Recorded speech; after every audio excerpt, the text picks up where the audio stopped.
স্বাগত সবাইকে। আজকে আমরা ক্লাস 9-এর সূচকের নিয়মাবলী চ্যাপ্টারের অঙ্ক করব।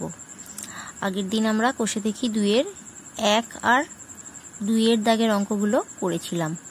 আজকে 3 থেকে অঙ্কগুলো করব।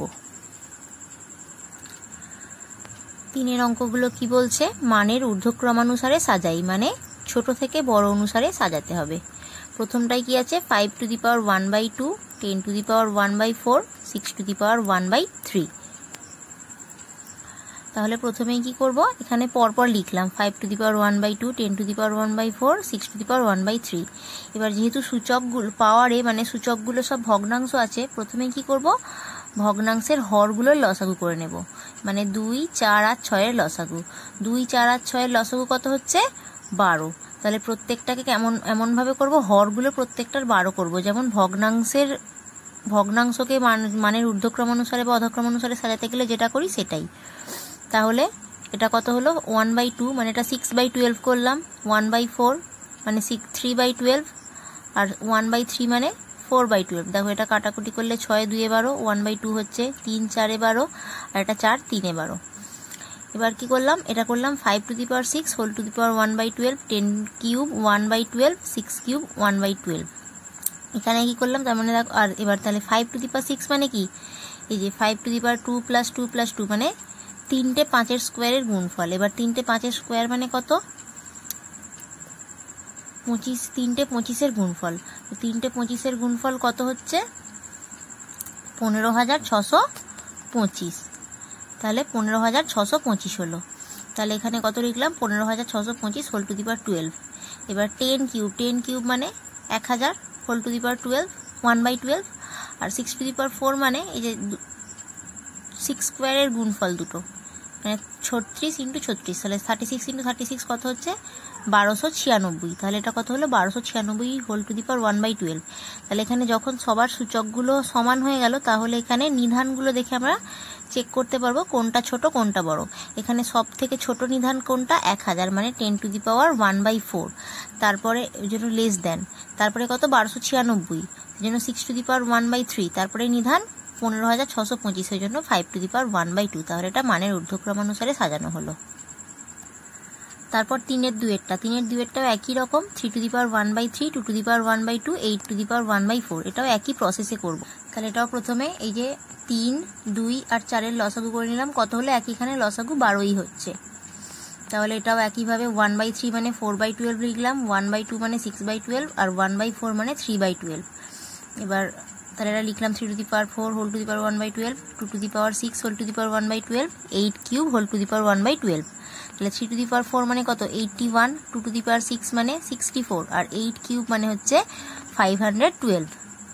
তাহলে এখানে আবার সেই সূচকগুলো সেম হয়ে গেল 1/12, আর নিধানগুলো তাহলে চেক করব কোনটা ছোট। তাহলে সব থেকে ছোট 64, সেই জন্য 2 to the power 2 less than, তারপর 81, এর জন্য 3 to the power 1/3 less than, 2 to the power 2 না, সরি 2 to the power 1/2। আর তারপরে হচ্ছে 512, মানে 8 to the power 1/4। এরপরে 3-এর অঙ্কটা কি আছে? 2 to the power 60, 3 to the power 48, 4 to the power 36, 5 to the power 24। এখানে কি করব? আগে যেমন লসাগু করেছিলাম, এখানে সূচকগুলোর গসাগু করব। তাহলে এখানে সূচকগুলো কি কি আছে? 60, 48, 36, 24। তাহলে এগুলোর গসাগু কত হচ্ছে আমরা জানি? 12। তাহলে এখানে ভেঙে নিলাম 5 × 12, 4 × 12, 3 × 12, 2 × 12। এরপরে লিখলাম, যেহেতু এরকম গুণফল আকার আছে, এখান থেকে আমরা কি লিখতে পারি? 2 to the power 5 whole to the power 12, 3 to the power 4 whole to the power 12, 4 cube whole to the power 12, 5 square whole to the power 12। 2 to the power 5 মানে 32, 3 to the power 4 মানে 81, 4 কিউব মানে 64, আর 5 square মানে 24। তাহলে এখানে সবার নিধানগুলো কত সমান করে ফেললাম? 12। সূচকগুলো সবার 12। তাহলে নিধান কোনটা সব থেকে ছোট দেখব। সব থেকে ছোট নিধান কত হচ্ছে? 25। তাহলে মানে 5 to the power 24। তারপরে 32 মানে 2 to the power 60, তারপরে 64 মানে 4 to the power 36, তারপর হচ্ছে 81 মানে 3 to the power 48। এরপর 4-এর গুলো কি করেছে? প্রমাণ করতে বলেছে। প্রথমটাই বলছে a to the power q by a to the power r whole to the power p into a to the power r whole to the power p, a to the power r by a to the power p whole to the power q into a to the power q, a to the power p by a to the power q whole to the power r equals to 1 প্রমাণ করতে হবে। তাহলে প্রথমেই আমরা বাম পক্ষটা লিখে নিলাম। এবার যেহেতু এখানে ভাগ আছে, সূচকের নিয়ম অনুযায়ী কি হয়, এটা বিয়োগ হবে। তাহলে এইটা মানে আমি কি লিখতে পারবো, A to the power P minus R. P এখানে যেমন ছিল লিখলাম, এটা মানে লিখতে পারলাম A to the power R minus P whole to the power Q. এটা মানে লিখতে পারবো পি মাইনাস কিউ। এবার এগুলো গুণ করলাম, তাহলে কিউ ইন্টু পি গুণ করলে পেলাম P Q minus R P. এটা পেলাম Q R minus P Q, এটা আর পি মাইনাস কিউ আর। এবার যেহেতু গুণ আছে, গুণ হলে সূচকের নিয়ম অনুসারে কি হয়, সূচকগুলো যোগ হয়।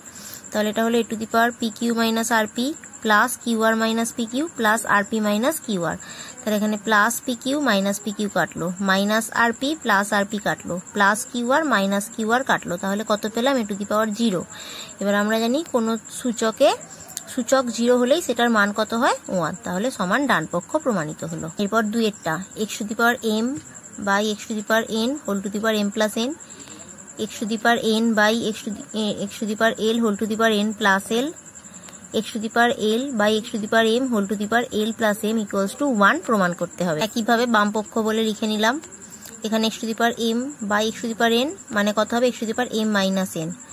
এটা X to the power N by x to the power L মানে X to the power N minus L, আর এটা X to the power L by M মানে হবে X to the power L minus M. এবার কি করলাম, এগুলো গুণ করলাম। দেখো এটা ফর্মুলা পড়ে যাচ্ছে, m minus n into m plus n মানে a square minus b square, এটা হলো m square minus N square. একই নিয়মে এটা হবে এন স্কোয়ার মাইনাস এল স্কোয়ার, এটা হবে l square minus M square.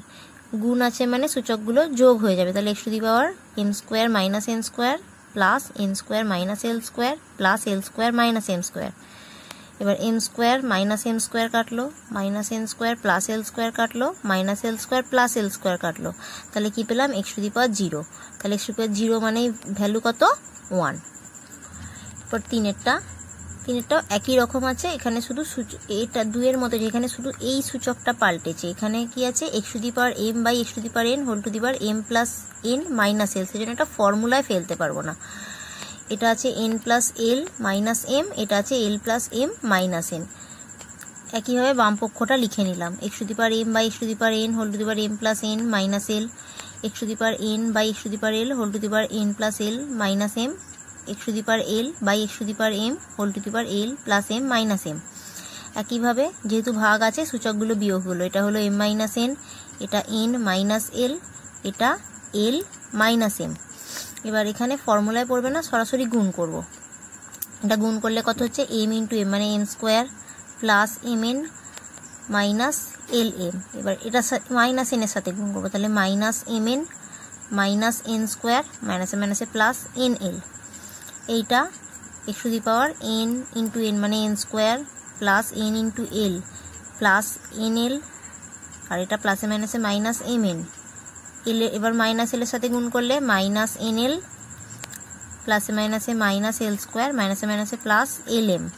এবার এটা গুণ করবো, তাহলে এল ইন্টু এল মানে X to the power L square plus L M minus N L, আর এবার মাইনাস এম এর সাথে গুণ করলে মাইনাস এল এম প্লাসে মাইনাসে মাইনাস এম স্কোয়ার মাইনাসে মাইনাসে প্লাস এম এন। আবার একইভাবে যেহেতু গুণ আছে, আমরা সূচকটা যোগ করে দেবো। এবার তার আগে দেখো এখানে কাটছে, plus M N minus M N কাটলো, plus N L minus N L কাটলো, এখানে plus L M minus L M কাটলো। এবার যে বাকি সূচকগুলো পড়ে থাকলো এবার যোগ করব। এখানে কি পড়ে থাকলো, M square minus L M minus N square plus N L, এখানে N square minus M N minus এল স্কোয়ার প্লাস এল এম, এখানে প্লাস এল square minus N L minus M square plus M N, minus M square plus M square minus M square minus L M plus L M minus N square plus N square plus N L minus N L plus এই যে minus M N plus M N. তাহলে দেখো সবগুলো, আর minus এল square plus M square, তাহলে সবগুলো কেটে কত হলো, X to the power 0 equals to 1। এবার 4-এরটা আছে A to the power 1 by X minus Y whole to the power 1 by X minus Z into A to the power 1 by Y minus Z whole to the power 1 by Y minus X, A to the power 1 by z minus x whole to the power 1 by z minus y equals to 1 প্রমাণ করতে হবে। এটাও বাম পক্ষটা লিখে নিলাম। এবার সরাসরি গুণ করব এই দুটো, তাহলে এ টু দি পাওয়ার এটা হবে 1/x minus Y into x minus z, a to the power 1/y minus Z into Y minus x, আর a to the power 1/z minus x into Z minus y. এবার কি করলাম, এই যে x minus z থেকে minus common নিলাম, তাহলে উপরের জন্য লিখলাম -1/x minus Y into Z minus x. একইভাবে এটাতে এই ওয়াই মাইনাস এক্স থেকে মাইনাস কমন নিলাম, সেজন্য এটা লিখলাম এ to the power -1/y minus Z into x minus Y. আর এখানে জেড মাইনাস ওয়াই থেকে 1 মাইনাস কমন নিলাম, তাহলে উপরে হলো -1/z minus x into Y minus z. তাহলে এবার গুণ আছে বলে সূচকগুলো যোগ করে দিলাম, তাহলে কি পেলাম, A to the power -1/x minus Y into Z minus X -1/y minus Z into x minus Y -1/z minus x into Y minus Z. এবার তাহলে এগুলো যোগ করলে যেহেতু সব মাইনাস আছে তার মানে যোগ হবে, তাহলে লসাগু কত হচ্ছে x minus y z minus x y minus z. তাহলে এখানে লসাগুটাকে এই যে x minus y y minus Z minus x দিয়ে ভাগ করলে কি পড়ে থাকছে, ওয়াই মাইনাস জেড, সেই জন্য লিখলাম -y মাইনাস জেড, মাইনাস এখানে লসাগুটাকে Y minus Z X minus Y দিয়ে ভাগ করলে পড়ে থাকছে জেড মাইনাস এক্স, তাহলে ওই জন্য লিখলাম -z মাইনাস এক্স, মাইনাস এখানে জেড মাইনাস এক্স আর ওয়াই মাইনাস জেড দিয়ে লসাগুকে ভাগ করলে আমি কি পাচ্ছি, এক্স মাইনাস ওয়াই। এবার এখানে মাইনাসটা তুললাম, তাহলে এটা কত হলো, -y মাইনাস মাইনাসে plus Z, minus Z minus মাইনাসে plus X, minus X minus মাইনাসে প্লাস ওয়াই। তাহলে দেখো কাটছে, -y plus Y minus Z plus Z minus Z plus X minus X, তাহলে উপরে কত পেলাম, 0। তাহলে আমরা কি জানি উপরে 0 সামথিং হলেই ওটার পুরোটাই ভ্যালু 0 হয়, তাহলে পেলাম A to the power 0 equals to কত হলো 1, তাহলে সমান ডান পক্ষ প্রমাণিত। আজকে এই পর্যন্তই থাক, 5 দাগের অঙ্ক পরের দিন করব।